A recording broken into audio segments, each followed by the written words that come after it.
অপূর্বা, হ্যাঁ বলো। তুমি কিভাবে সিঁদুর পরো সবাই জানতে চায়। আমি এখন সিঁদুরই পরবো, তো সবাইকে দেখাচ্ছি যে আমি কিভাবে সিঁদুর পরি। কারণ অনেকেরই প্রশ্ন থাকে যে এরকম চওড়া করে বা এত বড় করে কিভাবে সিঁদুর পরি।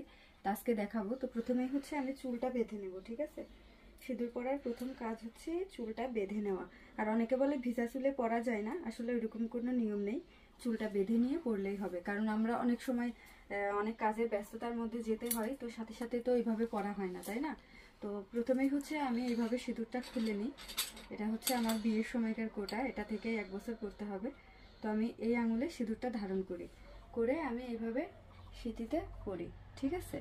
তো প্রথমে আমি এই আঙুল দিয়ে সিঁথিতে পরার পরে এরপরে আমার কাছে এই যে এরকম কিছু মেকআপ ব্রাশ আছে, এটা কিন্তু অনেক ছোট সাইজের।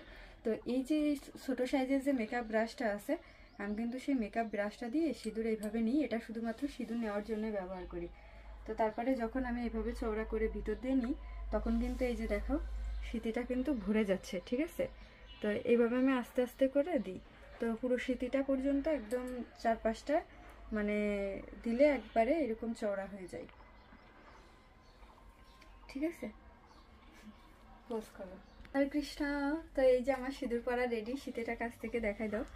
তো এই যে এইভাবে চওড়া করে এই একটা মেকআপ ব্রাশের সাহায্যে আমি এটা নিই।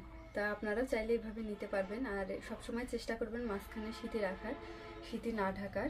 আর হচ্ছে সিঁদুরটা হচ্ছে সবসময় মানে স্নানের পরে পরিধান করার।